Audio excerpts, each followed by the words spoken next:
Yan yung mga itik mo at bahay ng kubo, auswan.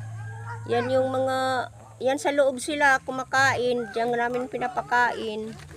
Yan yung mga pato, oh. Oh, takot sa swan. Ayan yung itlogan nila. Tapos na. Nilagyan ni kambal ng buho. Ayan, oh. Oh.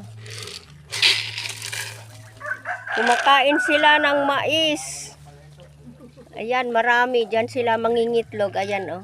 Ayusin ko pa yung itlogan nila. Hindi ko pa nalagyan ng uhot. Yan.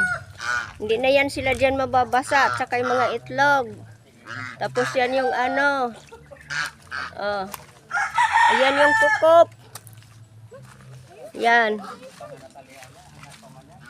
Ito yung pintuan na mula sa kalsada.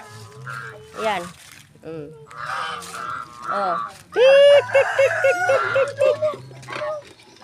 Tik. Yan. Tik, tik, tik, tik, tik, tik, tik, tik, tik. Oo, swan. Oh, tawag sa swan, tawag.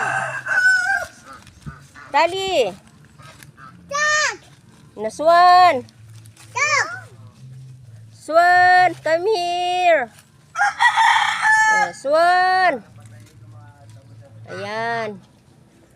Lalagyan pa ng pintuan ni kambal pag mangitlog na. Kaya baka kainin ng aso. Ito na. Salamat.